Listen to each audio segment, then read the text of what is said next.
নমস্কার বন্ধুরা, তোমরা সবাই কেমন আছো? আশা করি সকলে খুব ভালো আছো। তোমাদের ভালোবাসা এবং আশীর্বাদে আমরা সকলে খুব ভালো আছি।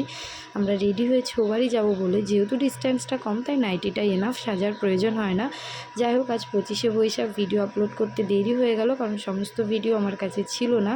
আজ কবিগুরু রবীন্দ্রনাথ ঠাকুরের জন্মদিন। সাহিত্য জগতে বা সাহিত্যের ইতিহাসে বিশেষ মানুষের আজকে বার্থডে, তেমনি আমাদের জীবনেও আজকে একজন বিশেষ মানুষের জন্মদিন, সেটা হচ্ছে আমার বাবার, যার জন্য এ বাড়ি যাওয়া। তো আগে আমি পেছনে আছি। তো আজকে ভীষণ গরম পড়েছিল, দেখেছো কীরকম খাখা রোদ উঠেছে। যাই হোক, আমরা চলে এসেছি। আজকে আদি একটা গিফট নিয়ে যাচ্ছে, সে তার দাদুনকে দেবে বলে। গিফটটা অ্যাকচুয়ালি বাবার জন্য একটা জামা এনেছিলাম আমি, সেটাই আদি নিয়ে যাচ্ছে। আগে এটা আমার কাছে দাও, ওটা আমার কাছে দাও বলে আমার থেকে নিয়ে নিল। তো যাই হোক, চলে এসেছি। এসে দেখি মা সমস্ত রান্নাবান্নার তোড়জোড় করছে। তারপরে রান্নাবান্নাটা ভেবেছিলাম পুরো ভিডিওগুলো করব, কিন্তু যা গরম আর স্পেসটা কম থাকাতে আর হয়নি। যাই হোক, বাবাকে আমরা খেতে দিয়েছি। অ্যাজ ইউজুয়াল জন্মদিনে যেসব রান্নাগুলো থাকে, 5 রকম ভাজা, তারপরে ছিল পাবদা মাছের ঝাল, খাসির মাংস, মুরগির মাংস, তেল পটল, মাছের ঝোল, 5 রকম মিষ্টি, চাটনি, পাঁপড়, দই, ইভেন পায়েস। এছাড়া এখন স্ন্যাক্সগুলো দেয় সবাই, সেই স্ন্যাক্স। তো যাই হোক, আমরা বাবাকে একে সবাই পায়েস খাওয়াচ্ছিলাম। প্রথমে ভাই, তারপরে আমি, তারপরে বোন খাওয়ালো। যাই হোক, বেশ আনন্দ হচ্ছিল। সারা জীবন তো বাবা আমাদের জন্য করে, সব বাবা মায়েরা করে, তাই বাবা মায়ের জন্য কিছু করাটাও ভীষণ আনন্দের। তো যাই হোক, এই যে বোন পায়েস খাওয়ালো, এবার তারপরে আমরাও সবাই খেয়ে নিয়েছিলাম। দুপুরে অনেকটা লেট হয়ে গেছিলো।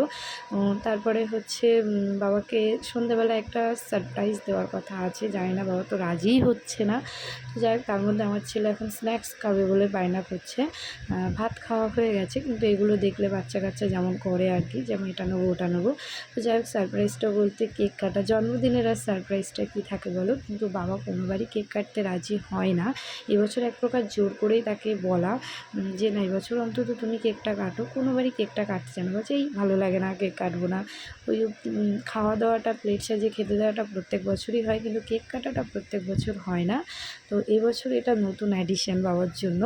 যাই হোক, বাবা প্রথমে একটু আমতা করছিল, তারপরে আমরা বললাম কাটোই না, কিছু হবে না। তো আদির যেহেতু 5 বছর হয়নি, তাই আদিকে দিয়ে আমরা কেকটা কাটাইনি, মানে যেহেতু হয় না, দাদু নাতনি সবাই একসাথে মিলে কেক কাটে। তো আদি থাকেনি, আদি জাস্ট পাশে ছিল। তো চলো, বাবা কেকটা কাটছে, এবার তোমরাও থাকো একটু সাথে।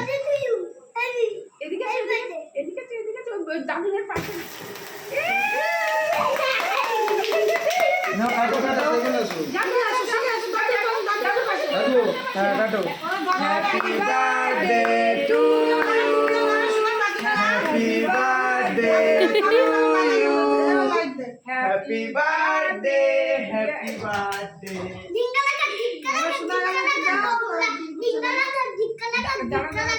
ওটা ফেলে দেবে। তো যাই হোক, এক লাস্ট বাবা কেকটা কাটলো, তোমরাও দেখলে।